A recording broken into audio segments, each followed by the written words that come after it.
CBN e a tecnologia, com Gilberto Sudré.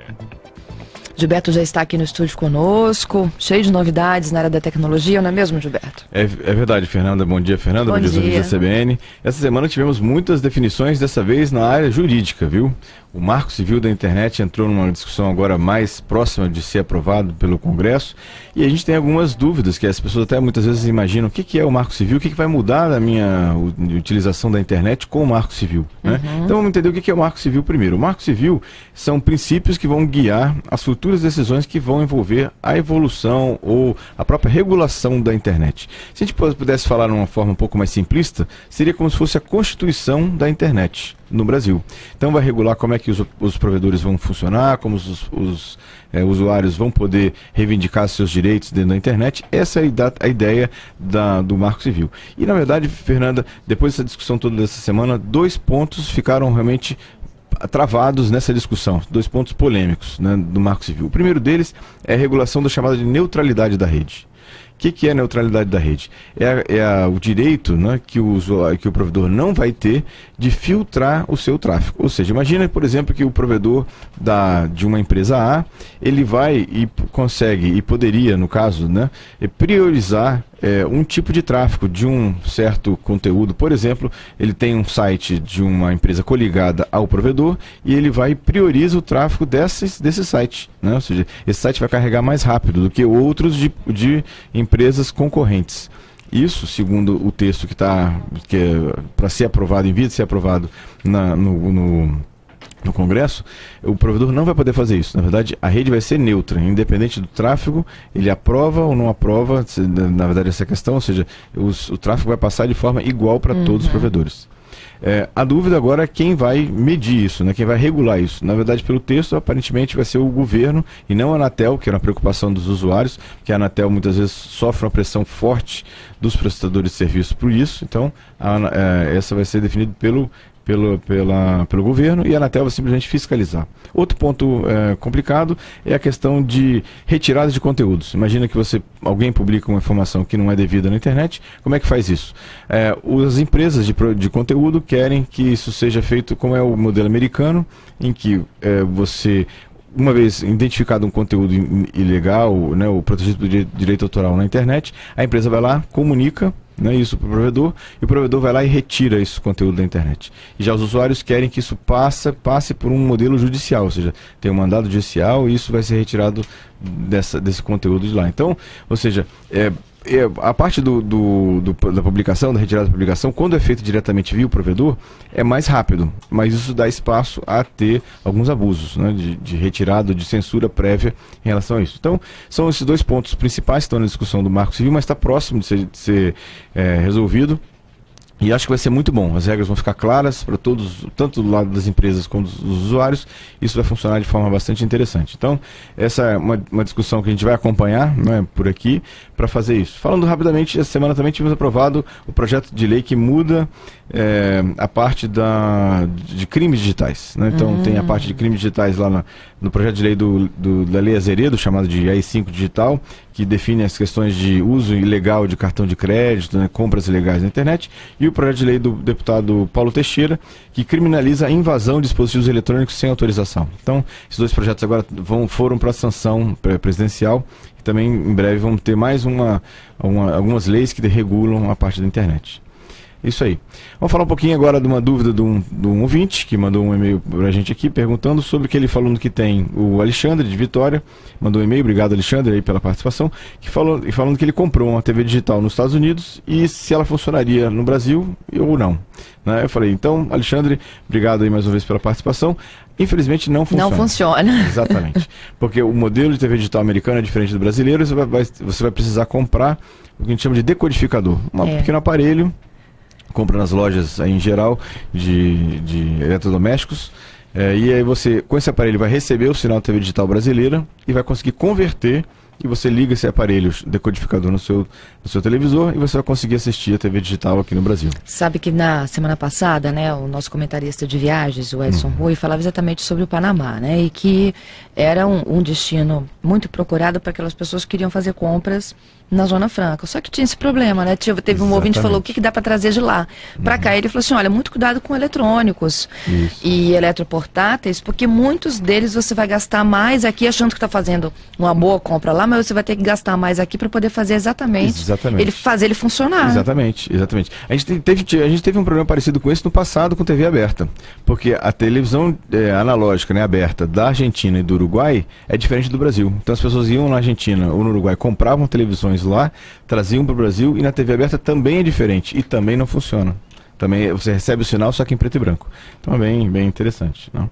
Vamos para as dicas da semana, os fatos da semana? Vamos, e daqui a pouquinho também eu tenho mais perguntas para você aqui, dos ouvintes que estão ligando agora. Então, os fatos da semana. Primeiro fato da semana que pegou a população de surpresa, mas na verdade já tinha um rumor desde o começo, quando a Microsoft comprou o Skype, né?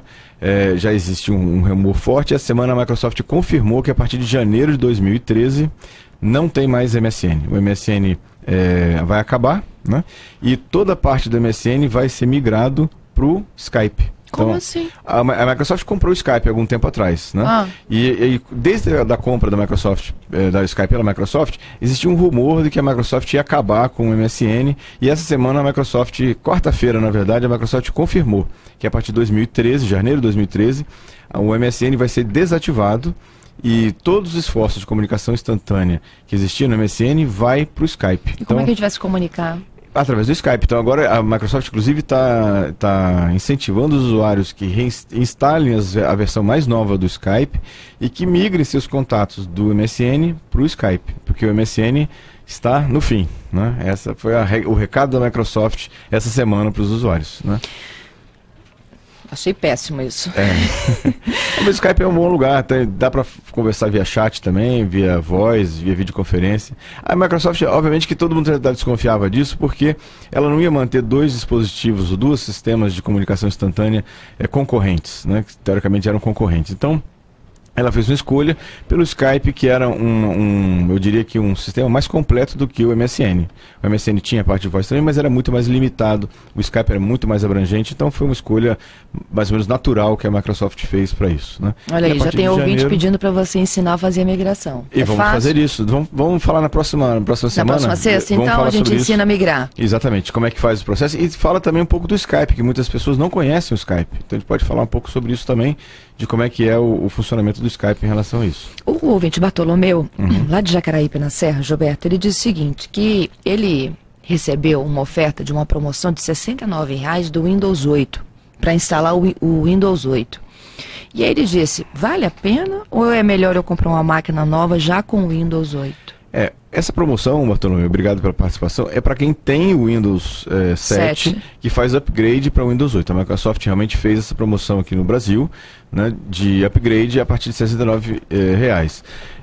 Minha opção, minha sugestão é não fazer o upgrade. O Windows 8 ainda está muito novo, ainda tem uma série de questões ainda em aberto, inclusive na questão de segurança. Então, nesse momento, a sugestão que eu dou, pelo menos, se ele não precisa efetivamente migrar para o Windows 8 por alguma necessidade específica, é continuar no Windows 7, que é um sistema que está mais estável, está mais seguro, né? Inclusive está mais assim, tem mais inclusive opções de programas para ele. Então nesse momento. Agora se ele é necessário que vá para o Windows 8 mesmo, é uma boa promoção. Por R$ 69,00 é uma boa promoção de upgrade para o Windows 8. Tudo que é novo da Microsoft, você tem que esperar testar um pouco, né, para corrigir as falhas, né? Exatamente, né? Natural isso, né? Bastante natural. Né? O próximo fato da semana foi que o Galaxy S3 da Samsung passou o iPhone em vendas no mundo. No último trimestre, né, o Galaxy S3 vendeu 18 milhões de modelos, 18 milhões de aparelhos no Galaxy S3 e o iPhone vendeu apenas 16 milhões. Não é apenas, que é muita coisa, né? Mas apenas 16 milhões. Então, nesse caso, a Samsung assumiu a liderança no último trimestre de vendas de aparelhos com o S3, que realmente é um excelente aparelho, como eu falei aqui já antes. Na minha opinião, é o melhor smartphone que a gente tem no mercado hoje, incluindo o iPhone 5. Né? Ou seja, ele é melhor que o iPhone 5 nesse ponto. Então, não tenho dúvidas, na verdade caiu nas graças dos usuários o S3, no Galaxy S3. E por último, uma notícia curiosa, que os profissionais de TI do Brasil, foi feita uma pesquisa pela Michael Page, que é uma empresa de recrutamento mundial, e viram que no Brasil os profissionais de TI no Brasil são os que ganham mais na América Latina, em comparação aos seus pares, né, no México, na Argentina e no Chile. Então, o mercado brasileiro está bastante aquecido na área de TI e a gente tem essa elevação dos salários. Isso explica, inclusive, uma outra coisa, viu, Fernanda? Qual? Quando o Google foi escolher um país para colocar o seu data center aqui na América Latina, ele escolheu o Chile e não o Brasil, porque lá os salários são menores do que no Brasil. Então, por isso que agora o data center do Google na América Latina foi localizado no Chile. Escravidão, hein? Bom, para finalizar, a Eliane está te pedindo socorro. Ela diz o seguinte: Gilberto, aqui na minha casa é uma polêmica à noite em relação ao computador. Os meus filhos dizem que eu não preciso desligar o aparelho, que ele próprio vai para o modo de espera. Se desligar, causa algum problema para a máquina? E o que é melhor? Pede a Eliana socorro aqui. Muito bem, Eliana. Essa é uma dúvida bastante frequente, bastante comum e bastante interessante também. O que acontece? Quando você desliga e liga o computador, ele aquece, esfria. Se isso acontece muito frequentemente, o que pode acontecer é o que a gente chama de fadiga térmica. Começa a dar mau contato por essas questões de você ligar e desligar o computador frequentemente. Então, a pergunta é, se o computador fica mais tempo ligado do que desligado durante o dia, é melhor que ele permaneça o resto do dia também ligado, porque aí você não tem o problema de você desligar e ligar frequentemente e causar esse tipo de mau contato, né, numa situação extrema, né, de utilização. Se o computador fica mais tempo desligado do que ligado, aí é melhor, por questão de economia de energia, inclusive, que você mantenha ele desligado e o ligue apenas quando é necessário. Tem um Twitter, né, Patrícia, de um ouvinte falando sobre o iPhone, né? Uhum. Desistiu de comprar, o Adriano Melgaço, por isso desistiu de comprar um iPhone aí no passado. Talvez seja por conta disso que esteja relacionada aí ao recorde de vendas, recorde de vendas do Galaxy. Do Galaxy, da Samsung. O que a gente viu, principalmente no iPhone 5, né, é que o iPhone 5 veio com alguns problemas nessa ligação e por isso tiveram algumas voltas, né, e retornos de não compra do iPhone. Mas essa é normal, né, no processo aí da Apple de produção do computador, né?